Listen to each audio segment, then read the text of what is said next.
Norman, we were talking about what represents to you, outside your own Right. work, I wouldn't put you on the spot with that, the best of television. What do you think is, what does television do that today, yesterday, what does television do that shows it up at its best?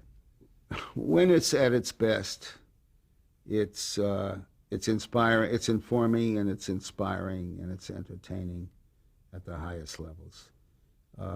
When it's at its best, it's what Murrow represented in News, Edward R. Murrow represented in News, Fred Friendly represented in News, what the Playhouse 90s and Goodyear Playhouse, and not because I'm looking at the golden years, but because I'm looking at the years where everything was so fresh and new and people were so in love with the experience and they were knocking themselves out and money wasn't driving everything, you know. Uh, and, you know, what happens on a Discovery Channel, what happens on the networks too when, I mean, the conference that the administration held on Town hall meeting? the town hall meeting recently on Iraq, which was such a failure for the administration, was so informative for the country. We don't. When it's at its best, it is fanning debate, informing us so that we can enter the debate, Sort of opening a window on the world?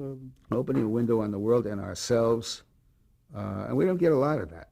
I'm not talking about, seeing a lot of that. Maybe it gets lost in just the mass of other stuff that we see. Yeah, Well, the unfortunate thing about television, going back to something, if I could help anything in the world, I would help.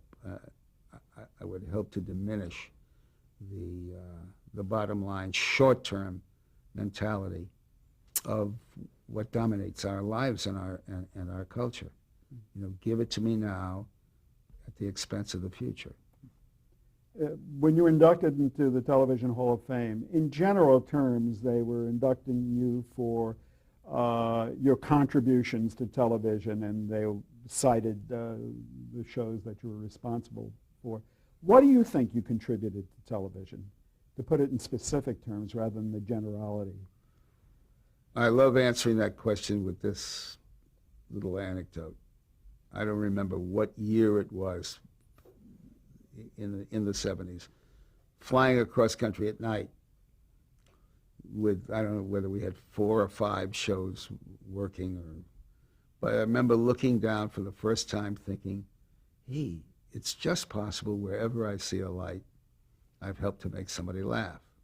The shows with which I'm connected made somebody laugh. Overwhelming experience and answer to that question. A good percentage of those lights were lights in homes where people were gathered, and something I had done made for laughter in so many of those homes. What about thinking in those homes? You know, with All in the Family especially, people always ask, or talk about it changed the face of, and it made people, change the nature of bigotry or the thoughts about it. I can't honestly say I think I have seen that.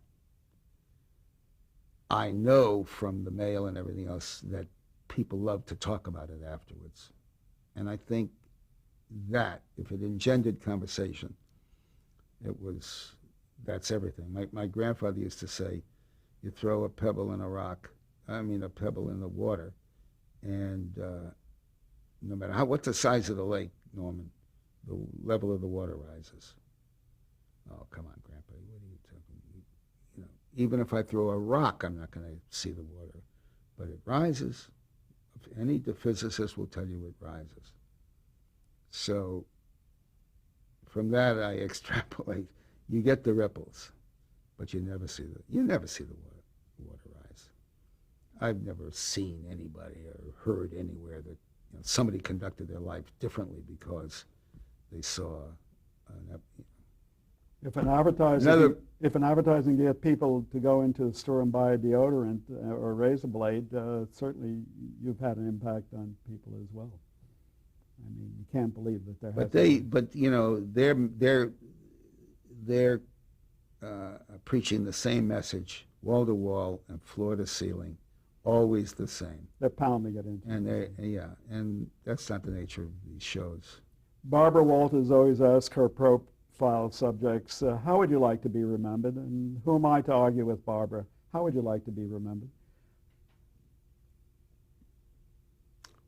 If I had a tombstone, I would probably be cremated, but if I had a tombstone, I would like it to read, even this I get to experience. And you're going to get to experience a few names that I'm going to mention to you, and Okay. please give me your reactions to them. Grant Tinker, Uh-huh. a fellow producer, colleague of yours. A man, one of the few men in my life who defined the word decency. How's about if we added class? Class.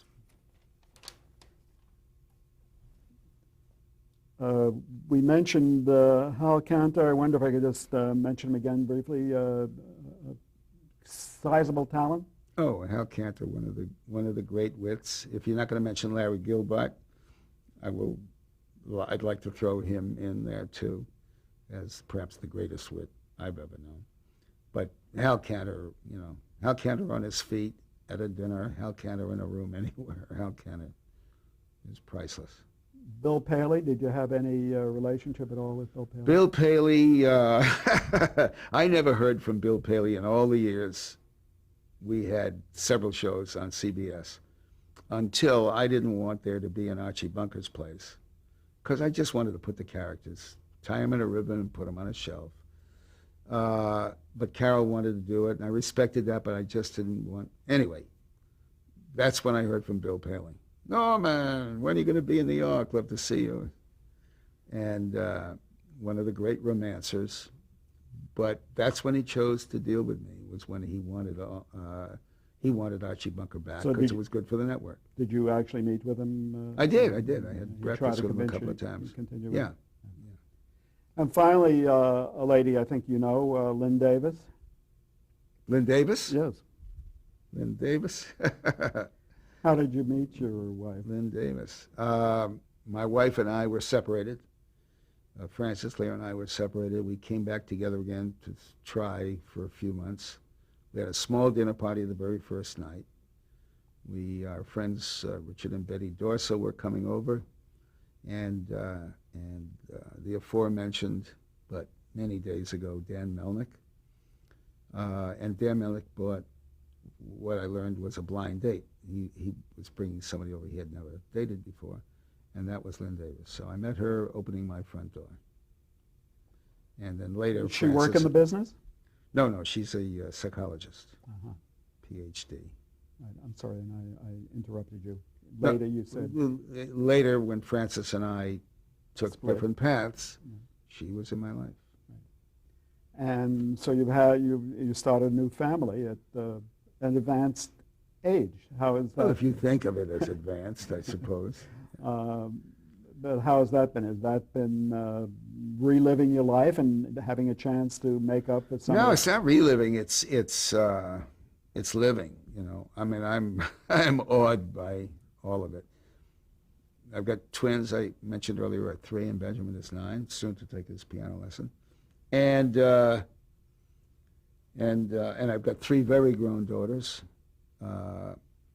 and they and my wife and they and the little children and their children and my children. We come through a very difficult time to get here, because these situations are not easy. But my God, Thanksgiving was, Special. my 75th birthday last July. We're planning this next Christmas. I mean, these have been glorious times. This family, my older daughters and my wife are just great, and my kids and my grandkids are just, it's good. I'm good. happy. I'm very pleased. Final question, if I may, and that is, will you ever go back to doing television? Well, we've got several things in the hopper right now in television.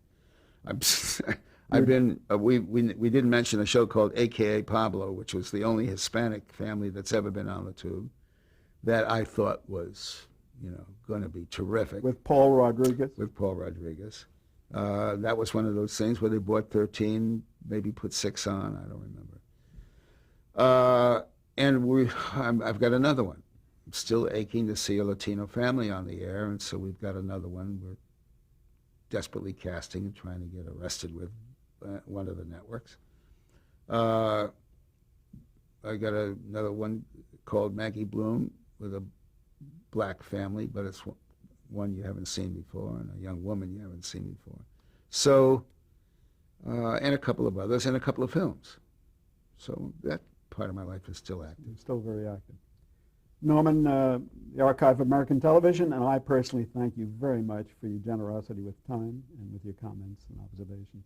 It is a pleasure. And did I say on tape that only a fool could talk this long about himself?